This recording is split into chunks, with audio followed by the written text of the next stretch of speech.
Welcome to Manvika WCIS। Please like share and subscribe. जब दुनिया कहने लगे कि अब कुछ नहीं हो सकता, वही समय होता है कुछ कर दिखाने का। आइए शुरू करते हैं आज का लेक्चर।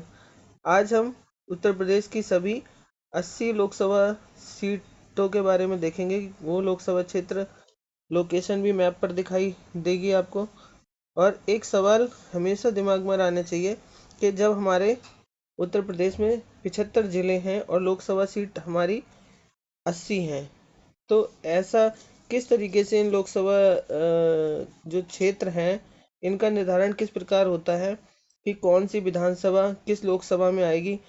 ऐसा भी होता है कि लोकसभा क्षेत्र मान लिया बरेली जनपद के नाम से है, बरेली नाम से लोकसभा सीट है, लेकिन ऐसा हो सकता है कि उस लोकसभा सीट में कि जो विधानसभाएं उसके अंतर्गत आती हैं, सारी विधानसभाएं ना होकर उसकी विधानसभा किसी अन्य लोकसभा सीट के अंतर्गत आती हो।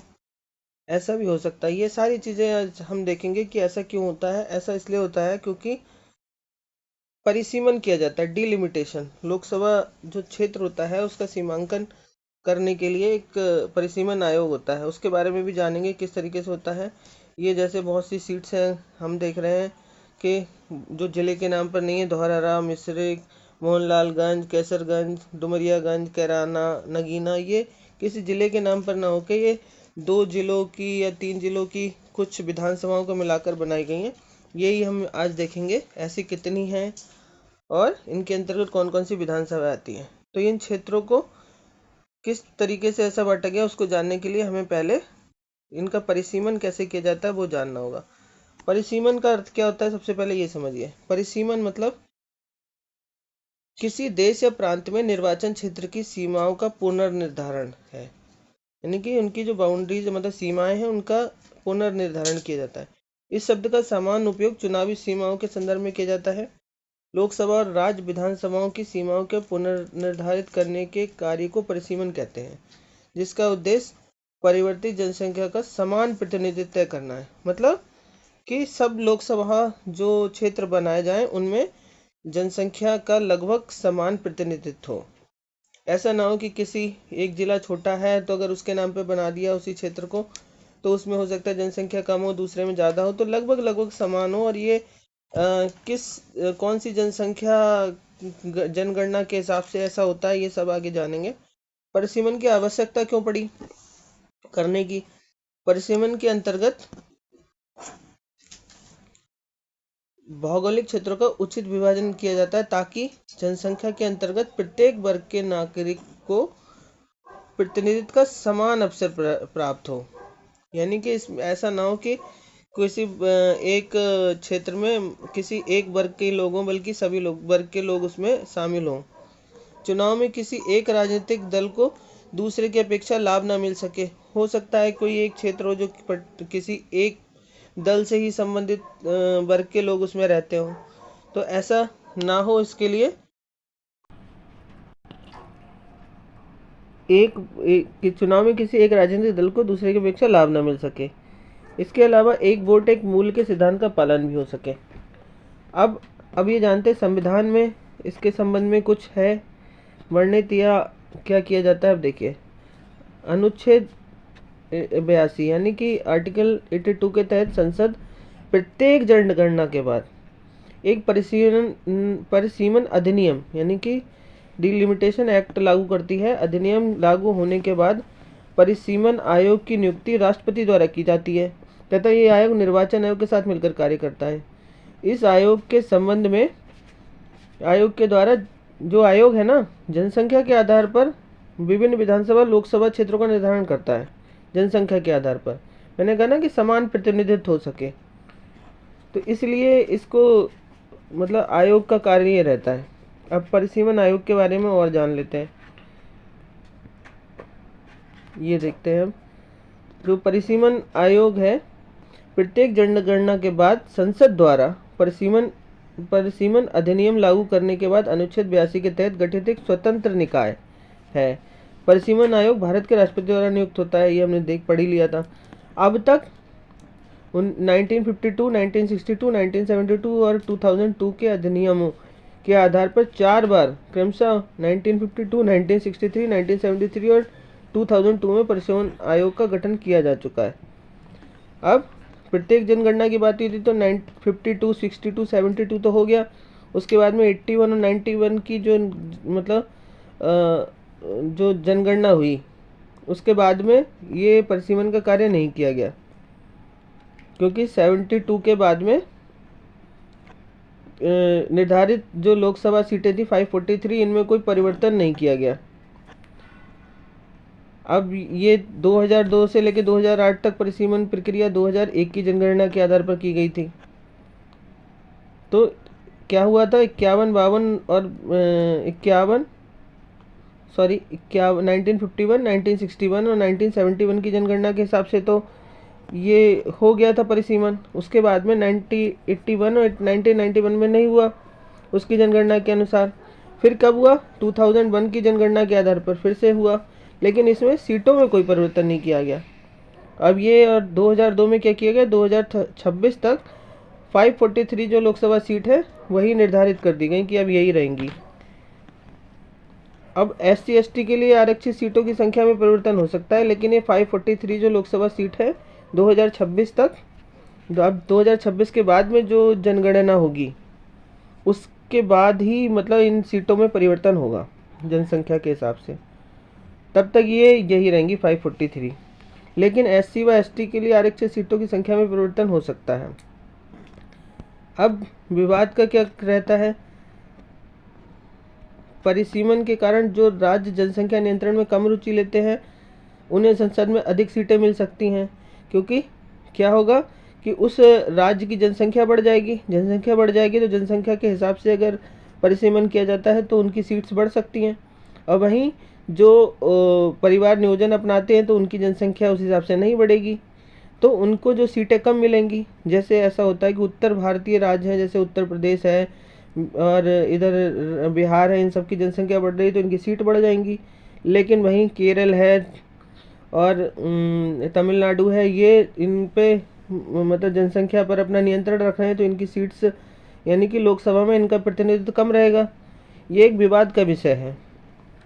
तो और अब परिसीमन आयोग के बारे में एक जानकारी और ले लीजिए। संविधान इसके आदेश को अंतिम घोषित करता है और इसे न्यायालय के समक्ष प्रश्नगत नहीं किया जा सकता, क्योंकि ऐसा करना अनिश्चित काल के लिए चुनाव को बाधित करना होगा। मतलब ये हुआ कि जो भी उसने परिसीमन कर दिया, जिस लोकसभा क्षेत्र में जो सीमा निर्धारित कर दी, उसके संबंध में कोई भी कोर्ट नहीं जा सकता। तो न्यायालय के समक्ष उसके जो भी निर्णय है उससे कोई प्रश्न नहीं किया जा सकता। ठीक है, अगर ऐसा करने की परमिशन दे दी जाए तो बार बार लोग अपने क्षेत्र में को लेके वहाँ पहुँचने लगेंगे, कहाँ, कोर्ट में। तो ये हर चुनाव बाधित होने लगेगा। तो इस पर इन्होंने मतलब इनका जो निर्णय आदेश है उसको अंतिम घोषित कर लिया गया है। अब निर्वाचन क्षेत्रों का परिसीमन, अब मैंने बता ही दिया था ये बात, ये वही चीज़ दोबारा लिखी हुई है। इस प्रकार किया जाता है जिससे प्रत्येक राज्य में प्रत्येक संसदीय व विधानसभा निर्वाचन क्षेत्र की जनसंख्या जहाँ तक संभव हो सके पूरे राज्य में समान रहे। इसी के आधार पे किसी लोकसभा में दूसरे जनपद की जो विधानसभा है वो शामिल कर ली गई है, और किसी जनपद में ज़्यादा विधानसभाएं हैं, जैसे प्रयागराज में है तो उसमें 2 लोकसभा सीट बना दी गई हैं। तो इस तरीके से ऐसा किया जाता है कि मतलब जनसंख्या पूरे राज्य में समान रहे हर लोकसभा में लगभग। लेकिन ऐसा क्यों होता है कि अभी हम देखते हैं किसी में ज़्यादा किसी में कम है, क्योंकि ये जो होगा है वो 2001 के हिसाब से है। अब जनसंख्या बढ़ती जा रही है, किसी जनपद किसी लोकसभा क्षेत्र में ज़्यादा बढ़ गई है, किसी में कम बढ़ी है। तो इस हिसाब से थोड़ा ये बैलेंस बिगड़ चुका है इस टाइम, किसी में ज़्यादा है किसी में कम है। तो ये रहता है। भारत की संसद का निचला सदन, जिसे लोकसभा कहते हैं, संसद सदस्यों से मिलकर बना है, सभी जानते हैं। प्रत्येक सांसद एक निश्चित भौगोलिक निर्वाचन क्षेत्र का प्रतिनिधित्व करता है, ये भी जानते हैं। उसी को क्या होता है, लोकसभा क्षेत्र कहते हैं। वर्तमान में 543 संसदीय निर्वाचन क्षेत्र हैं, यानी कि लोकसभा के निर्वाचन के क्षेत्र हैं, और अधिकतम ये सीट कितनी हो सकती है, 550। लेकिन अभी हैं कितनी, 543, जिसमें 84 जो है SC के लिए आरक्षित है और 47 एसटी के लिए आरक्षित हैं।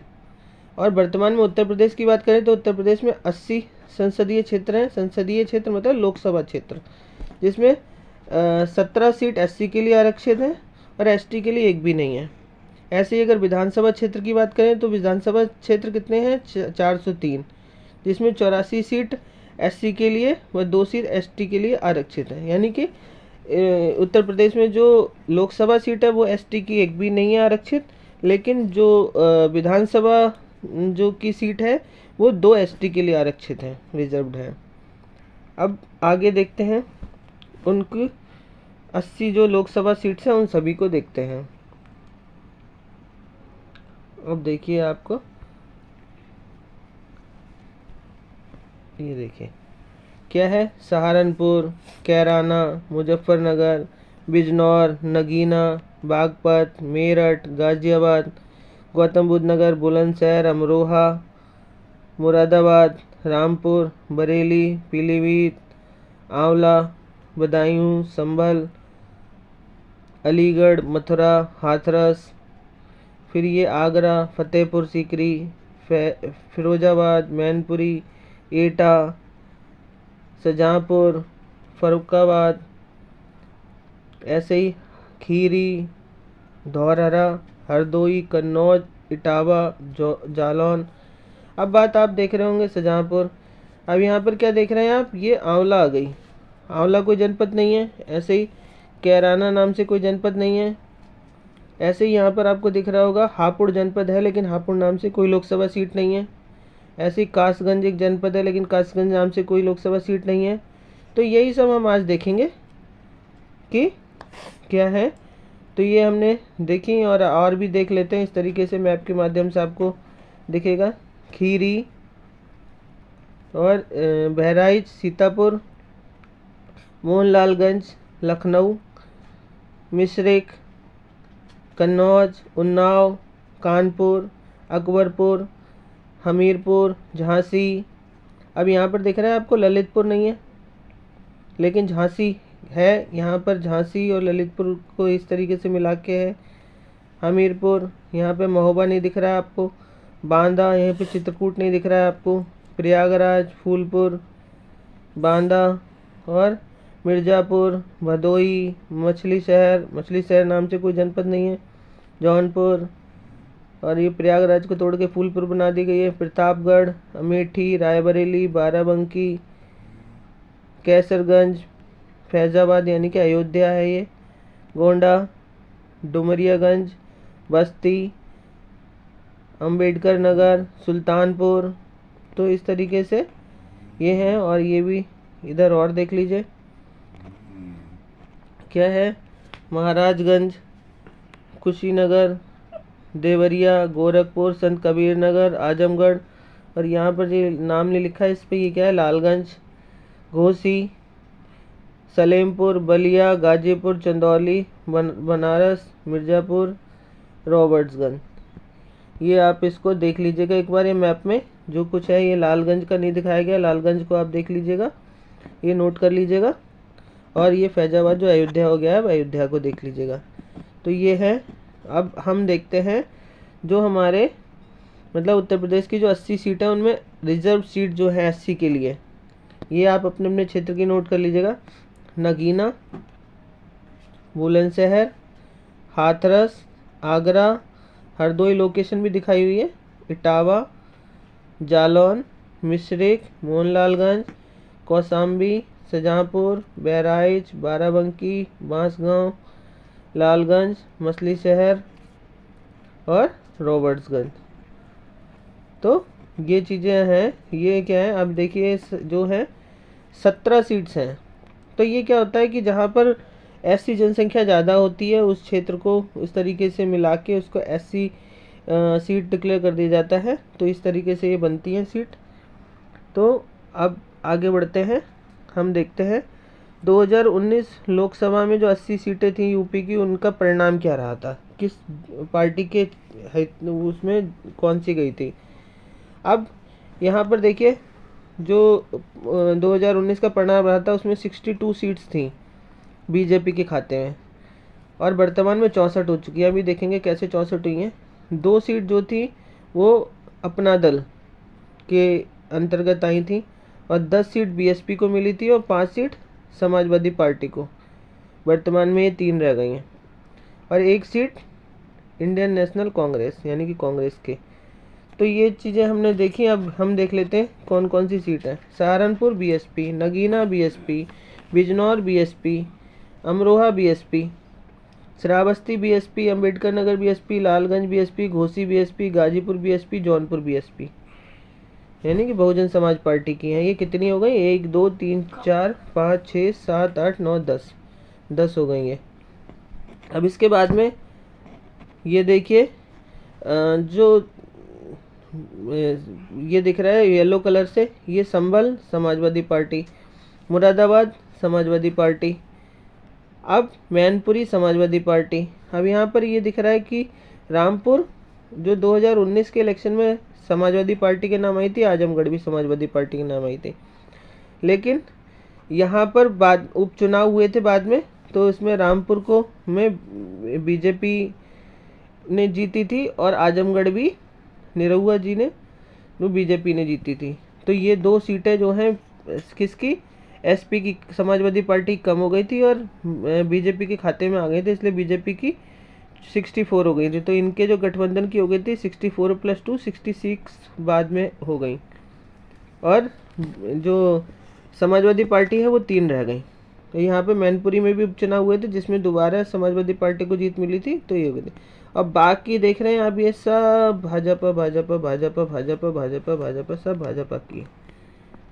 तो अब ये जो उसकी हैं मतलब अपना दल की हैं वो कौन सी है? मिर्ज़ापुर और रॉबर्ट्सगंज। और वो कहाँ पर है?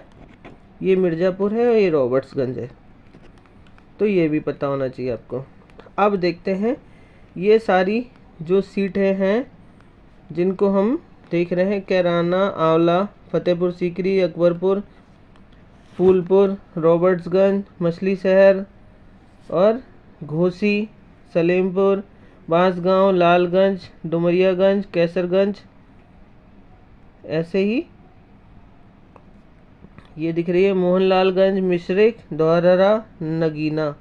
इन सब के बारे में हम जानेंगे कि किन किन ये जो है कौन से जनपद की कौन सी जो विधानसभा है इसमें शामिल कर ली गई है, किस किस को मिला के बनाया गया। जैसे अगर हम कैराना को देखें तो कैराना क्या है? यहाँ पर शामली डिस्ट्रिक्ट हुआ करता है, लेकिन शामली और सहारनपुर की दोनों की कुछ विधानसभाओं को मिलाकर बनाया गया है कैराना लोकसभा। कैराना लोकसभा में सहारनपुर की आ रही है नकुड़ और गंगोह और शामली की आ रही है कैराना, थाना भवन और शामली। ये विधानसभाएं आ रही हैं इसके अंतर्गत। तो कैराना के बाद में हम देखते हैं नगीना। नगीना को बिजनौर की नजीबाबाद, नगीना, धामपुर, नेहटौर एवं नूरपुर विधानसभा। नाम में गलती हो सकती है क्योंकि इंग्लिश से कन्वर्ट करा है, अब पढ़ने में गलती हो सकती है नाम। तो ये चीज़ें आप देख लीजिएगा जो इस क्षेत्र का हो, अगर कोई गलती हो तो उसके लिए माफ़ी। तो ये धामपुर, नेहटौर एवं नूरपुर विधानसभा ये आ गई नगीना में। तो नगीना बिजनौर की कुछ विधानसभाओं को लेके बनाई गई है। अब आते हैं आंवला। आंवला में क्या है? आंवला देखिए, अभी ये देखिए आंवला यहाँ पर दिख रहा है आपको। ये क्या है? आंवला का ये, तो ये क्या है? कुछ बरेली का हिस्सा लिया है, कुछ बदायूं का हिस्सा लिया है। अब हम इसको देखेंगे बरेली और बदायूं का कौन सा हिस्सा लिया गया है। अब देखिए आंवला लोकसभा में बरेली की आंवला, फरीदपुर, बिथरी, चैनपुर 3 है और बदायूं की दातागंज और क्या है दातागंज है और शेखूपुर है। यहाँ पर शेखूपुर लिखा नहीं है, दातागंज में दातागंज हो गया, तो यहाँ पे देख लीजिएगा यहाँ पे शेखूपुर है। ठीक है, शेखूपुर। तो दातागंज व शेखूपुर यहाँ पर हैं। तो 2 बदायूं की हैं और 3 बरेली की मिला के आंवला बना दिया गया। अब आगे देखते हैं, ये फतेहपुर सीकरी की बात करते हैं। फतेहपुर सीकरी क्या है? वैसे तो ये आगरा है पूरा, अब आगरा में ही 2 को कर दिया गया। आगरा में आगरा और फतेहपुर सीकरी 2 लोकसभा हो गई हैं। अब इसीलिए फतेहपुर सीकरी में आगरा की कौन कौन सी आ गई हैं? फतेहपुर सीकरी विधानसभा, आगरा रूरल, खेरागढ़ और फतेहाबाद और बाह, ये सब मिला के कौन सी फतेहपुर सीकरी बना दी है। तो ये भी देखिए आप। और ये नगीना, कराना, आंवला और फतेहपुर सीकरी के बारे में हमने जाना।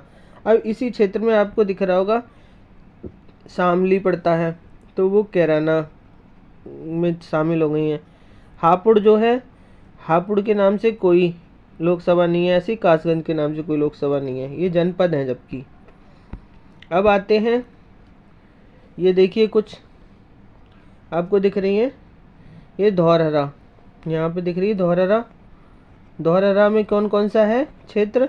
लखीमपुर की आ रही है धौरहरा, कस्ता, मोहम्मदी और सीतापुर का कुछ क्षेत्र ले लिया है। सीतापुर की महोली, हरगांव, ये विधानसभा ले ली है। तो इस तरीके से धौरहरा बना दी।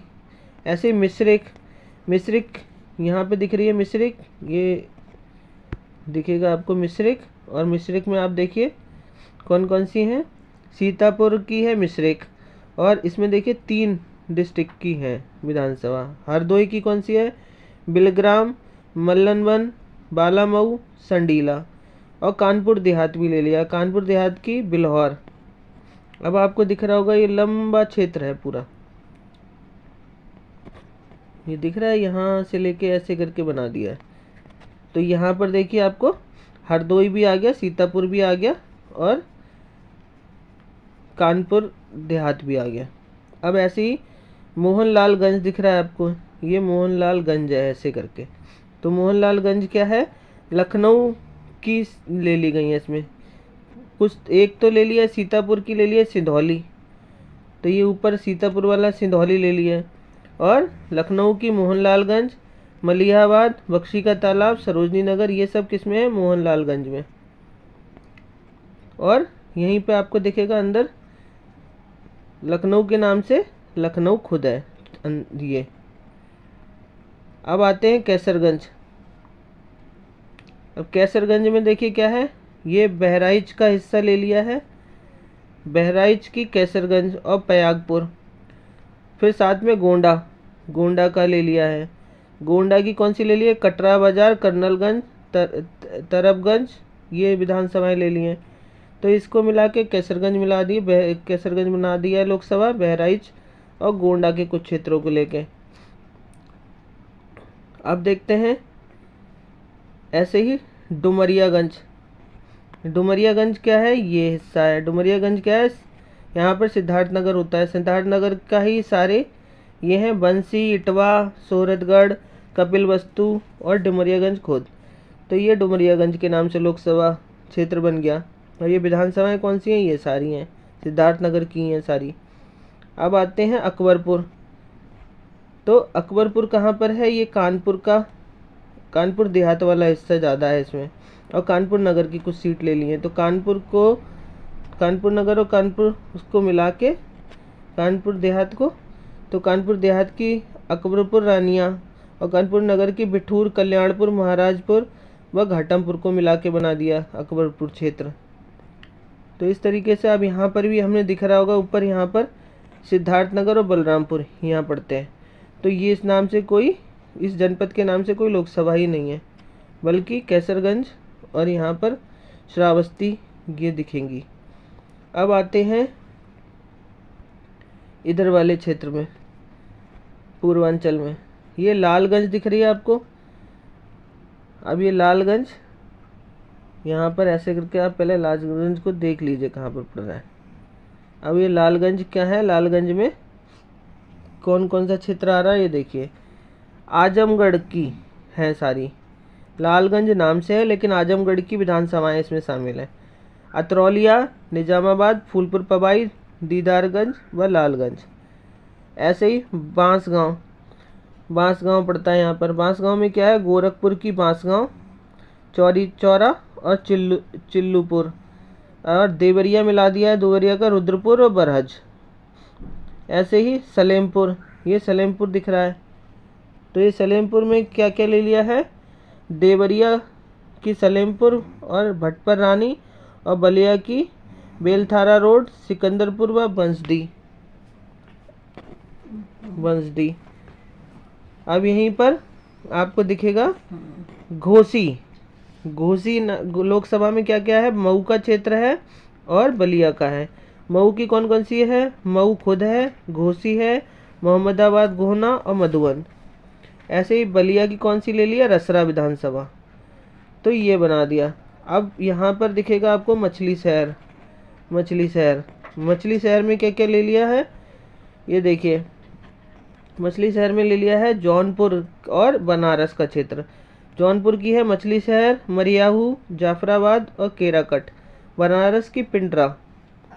तो ये बनारस और जौनपुर को मिला के। और रॉबर्ट्सगंज ये सोनभद्र और चंदौली को मिला के। तो ये रॉबर्ट्सगंज में क्या है लोकसभा में, सोनभद्र की रॉबर्ट्सगंज, ओबरा और घोरावल व दुधी। और चंदौली की कौन सी विधानसभा, चकिया विधानसभा। चंदौली की ये ऊपर वाला हिस्सा। ऐसे ही ये प्रयागराज को मैंने कहा था फूलपुर में बांट दिया है। और प्रयागराज के अलावा फूलपुर में, फूलपुर लोकसभा में कौन कौन से, प्रयागराज की हैं सारी, फूलपुर, फाफामऊ, सोराव, इलाहाबाद पश्चिम व इलाहाबाद उत्तर। ये इतनी विधानसभाएं हैं। तो हमने ये देखा कि ये सारी विधानसभा में, ये सारी जो विधान मतलब लोकसभाएं हैं वो किसी जनपद के नाम पे ना होकर किसी अन्य विधानसभा के नाम से बनाई हुई हैं। तो ये हमने लोकेशन के नाम से देख लिया है। अब आप एक बार और इन सबको देख सकते हैं। जो शुरू वाले मैप में ये लालगंज नहीं दिखा रहा था और यहाँ पर अयोध्या जो था ये इसमें चेंज हो रखा है। तो ये सारी चीज़ें आप नोट कर लीजिएगा, इनकी स्क्रीनशॉट ले लीजिएगा और अपने पास रख लीजिएगा। बहुत मेहनत से बनाया है, ये डाटा आपको कहीं मिलेगा नहीं, इस तरीके से तो नहीं मिलेगा। मैप के माध्यम से बहुत कोशिश करिए आपके लिए बनाने की, बहुत है। ये सारी जो 17 की 17 सीटें हैं, 80 सीट रिजर्व, ये भी आप नोट कर लीजिएगा। और इस तरीके से, और ये परिसीमन के बारे में जो भी जानकारी है वो नोट कर लीजिएगा। तो मानविका WCIS आपको उज्जवल भविष्य की कामना करता है। यदि यह टॉपिक आपको पसंद आया हो तो लाइक, शेयर और सब्सक्राइब करना ना भूलें। धन्यवाद।